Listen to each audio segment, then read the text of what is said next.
This is Pilotwings for the SNES. Pilotwings for the SNES was one of the 5 games released alongside the Super Nintendo in August of '91.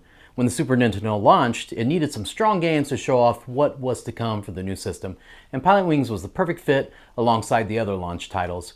It's a high-flying, offbeat experience that has a bit of a physics games feel, and it's today's subject on SideQuest.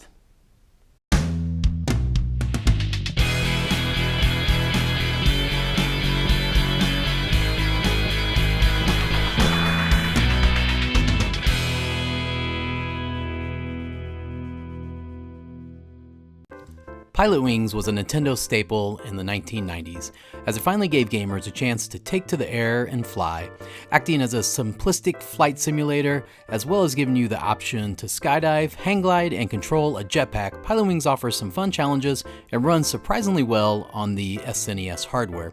Putting the SNES's Mode 7 faux 3D rendering capabilities on display, gamers were first introduced to the future of gaming. Although it doesn't look like anything special now, at the time this was an amazing advancement in the industry. Titles like Pilotwings, F-Zero, and Super Mario Kart were able to manipulate the screen images and project a 3D environment. The game was produced by Shigeru Miyamoto, who is arguably the most important name in gaming, responsible for the likes of Donkey Kong, Mario, the Zelda games, and tons more. A game made with the Miyamoto name is sort of a seal of quality, so you instantly know it'll be great. Experiencing each lesson, I was reminded of how hard it could be to obtain each flight certificate, and just how rewarding it felt when I finally did. As the game takes you through some training lessons early on, the difficulty ramps up considerably, and it forces the player to confidently control each vehicle they possess. Pilotwings is set on a remote flight training base, and the ultimate goal is to obtain your, you guessed it, Pilotwings. There's not much of a story here, but Pilotwings is a game that doesn't need one.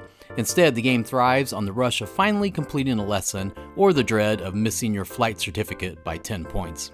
Once you make it through the relatively short campaign, the game throws Expert Mode at you, and the difficulty ramps up tenfold. The Expert Mode has a funny way of making you miss the original lessons that were at one point too hard or too frustrating. Weather effects, night mode, and harder objectives can test even the most skilled player. You will even encounter some light combat battle stages after the game takes a turn for the dark and your instructors are kidnapped. There are even a couple of bonus levels that you can reach by landing on the moving platforms in the skydiving or rocket belt levels.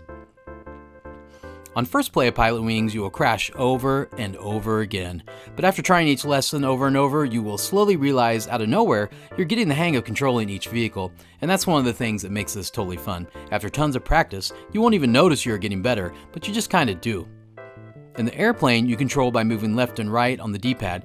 You can descend by pressing forward and gain altitude by pressing down. Use the B button to slow down and the A button to speed up. Use these in conjunction with the current wind speed to steer you through each lesson. You will also need to land the airplane at the end of each lesson, so practicing slowing down and hitting the ramp smoothly in the middle of the runway will be an important skill. The parachute can be one of the most difficult vehicles to control in Pilotwings. Push up to lean forward, down to lean back or flare, left and right to move left and right, and A to open your parachute. But keep in mind you are at the mercy of the wind, which often makes it super difficult to maneuver. The rocket belt is one of the easier vehicles to control. To control, use jets forward and reverse with up and down, move left and right with left and right on the D-pad, and A is for fast jets and B for slow. You can also change to a top-down view with the shoulder buttons. The other vehicles, you can check the controls during each mission lesson objective. Your instructor will give you the option before taking out a vehicle. The game also provides a HUD at the top of the screen that gives you useful info like your altitude, speed, your goals, and more. Each flying machine handles a bit differently, and some are much more frustrating than others. With a bit of practice, you'll be able to control each machine. It just doesn't come naturally right away. Pilotwings was truly an ambitious title when it was released in 1991, and it deserves all the positive reception it has received. The game seems like a bit of a risk, but Pilotwings was fortunately able to show off the capabilities of the SNES while giving the gamer an enjoyable experience. Pilotwings is sorta like a flight simulator and sorta like a physics game, but it will no doubt have you soaring through the sky and dashing through the clouds. Definitely check it out, unless you're afraid of heights. So, what do you guys think of Pilotwings? What are your favorite vehicles in the game? Let me know in the comments, and be sure to like and subscribe and check out all the other content on the Twincade channel.